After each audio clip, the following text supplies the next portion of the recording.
पटना जिले के जानीपुर थाना क्षेत्र अंतर्गत कोरियावा गांव निवासी अजीत यादव इन दिनों गंभीर संकट का सामना कर रहे हैं। आरोप है कि शैलेश कुमार नामक व्यक्ति ने उनकी करोड़ों की संपत्ति पर अवैध कब्जा कर रखा है। पीड़ित अजीत यादव ने इस मामले की शिकायत कई बार स्थानीय थाना जानीपुर में की, लेकिन कोई कार्रवाई नहीं हुई। अजीत यादव का आरोप है कि जानीपुर थाना पूरी तरह से शैलेश कुमार के प्रभाव में काम कर रहा था और थाना को पैसे के बल पर खरीद लिया गया था। स्थानीय पुलिस द्वारा कार्यवाही न किए जाने के बाद अजीत यादव ने बिहार के पुलिस महानिदेशक डीजीपी से मामले की शिकायत की। डीजीपी के संज्ञान में मामला आते ही तत्परता से कार्रवाई की गई। जानीपुर थानाध्यक्ष को लापरवाही बरतने और पक्षपातपूर्ण रवैये के आरोप में तत्काल प्रभाव से निलंबित कर दिया गया। यह कार्रवाई बिहार पुलिस के उच्च अधिकारियों द्वारा कानून व्यवस्था को बनाए रखने की दिशा में एक सख्त कदम माना जा रहा है। केजीएन न्यूज पटना जो है कि 2023 से ही चल रही है। अभी तक जांच इसमें जो है कि नहीं हो पाई है पूरा। आरक्षी अधीक्षक महोदय के जो है आदेशानुसार राजीव बाबू के तो जो है जांच हुई, लेकिन उसमें आधा अधूरा जांच हुआ। इसलिए हुआ कि इस जांच को जानीपुर थाना प्रभारी ने रोक लगाने में पूरा वीर बहादुर सिंह बलबीर सिंह वो अपना पूरा शक्ति झोंक दिए। और यहाँ तक कि उन्होंने एसपी तक को जो है फोन किया तो विक्रम सिहाग ने कहे कि जब इसको जो है जेल नहीं भेजना था तो जांच करवाया क्यों? अगर जांच नहीं करवाता तब ना। अब तो एफआईआर क्राइम का हो चुका है, अब इसमें मैं कुछ नहीं कर सकता हूँ। लेकिन फिर भी उस केस को लटका करके आज तक रखा गया, इसलिए कि हम कमजोर हैं, मेरे पास पैसा नहीं है, पैरवी नहीं है। मैं जहां भी जाता हूं हाथ जोड़ के न्याय मांगता हूं। उसके चलते आज तक इसी केस में हमको गाड़ी से कुचल के मारने के लिए जो है से कि जो धमकी दिए, मेरे मोबाइल में भी जो है से कि रिकॉर्डिंग है। ये रिकॉर्डिंग मैंने जो है सुनाया तो हमारे जो है से कि मंत्री जी के जो है से कि एक प्रिय दोस्त हैं उदय जी, वो जो है उदय भैया के यहाँ मैं बहुत दिन तक जो है से कि ड्राइवरी किया हूँ। उनसे ये बात को बोले तो उन्होंने कहे कि हमने कहा कि तत्काल थाना प्रभारी को फोन कीजिए, हमको भैया जान से मारने की प्लान बढ़ रहा है। उन्होंने कहा कि मैं तुरंत बोलता हूँ। उसके बाद वो कहें, और जहाँ ऐसा कोई भी ऐसा जगह नहीं है कि मैं अपने फरियाद को वहां लेकर के नहीं गया हूं, लेकिन न्याय कहीं से न मिला। लेकिन फिर भी ऊपर वाले की इतनी बड़ी कृपा हुई कि हम तो उनको साक्षात कृष्ण के रूप में देखते हैं। माननीय डीजीपी महोदय इस महाभारत में कहां से चले आए हमको मदद करने के लिए, मैं जो है अपने मुख से बयान नहीं कर सकता हूं। उनकी कृपा ऐसी हुई कि उन्होंने तत्काल इस पर संज्ञान लिए और जो है से कि पहला ही जो है एप्लीकेशन में डीएसपी 2 नवतपुर को शो कॉज कर दिए। और शो कॉज करते हुए उन्होंने आदेश किए कि अंचलाधिकारी फुलवारी शरीफ पर तत्काल जो है तुम एफआईआर करके मेरे टेबल पर भेजो।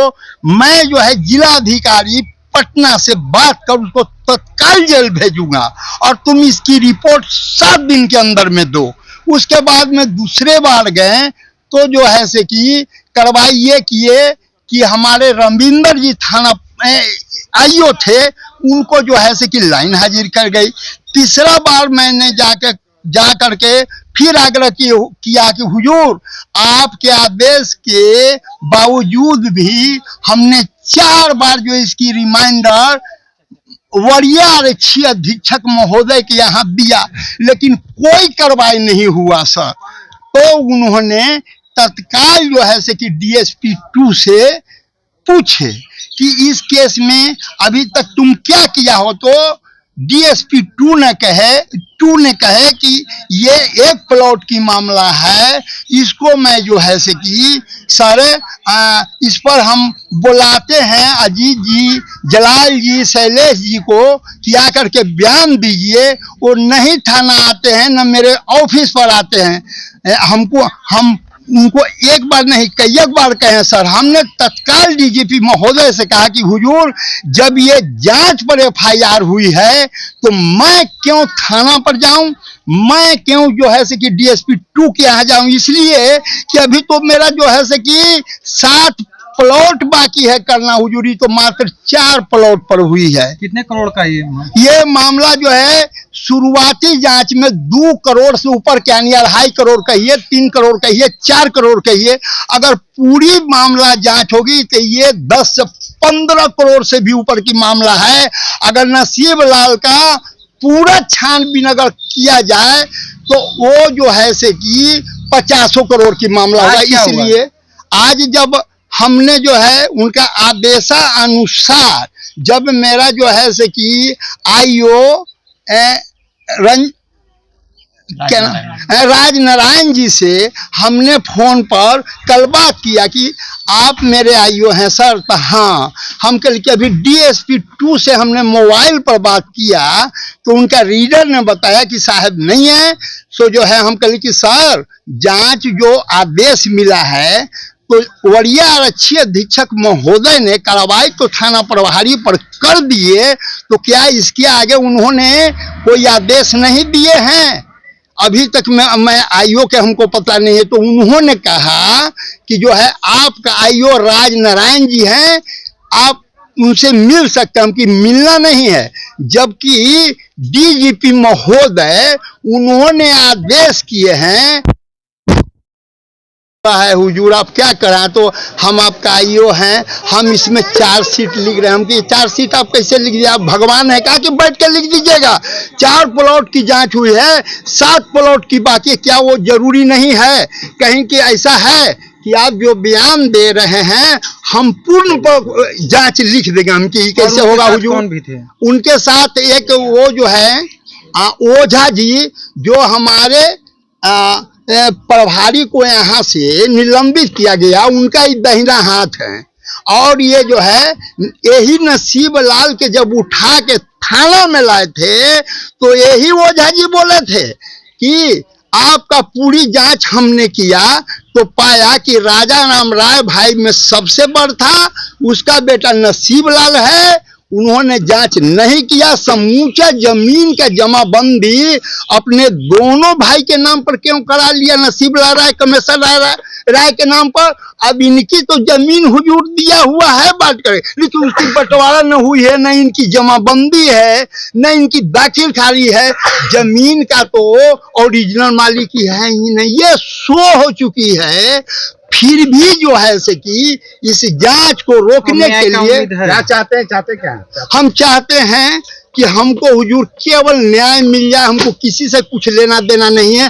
और जो इसमें मुजरिम है उसको तत्काल गिरफ्तार करके जेल भेजा जाए। वो बाहर है, सारी एविडेंस को जो है मिटाना चाह रहे हुजूर। और उस जो जमीन जांच में फॉल्स हो गई, हर तरह से जो है चीटिंग करार दे दिया गया, उस जमीन को ही क्या कर रहा है कि थाना प्रभारी के मेल से और डीएसपी 2 के मेल कर करके दूसरे से बेच रहा है हुजूर। और एविडेंस को मिटाया जा रहा है। केस में ही थाना प्रभारी निलंबित। जी हाँ, ये मेरे ही केस में हुए हैं। हम डीजीपी महोदय के जितना भी जो है ऐसे कि धन्यवाद को कम पड़ जाएगा। हुई पूरे बिहार के लिए जो है न्याय करता है। मैं अजीत प्रसाद यादव, ग्राम थाना जानीपुर, जिला पटना के निवासी हूँ। और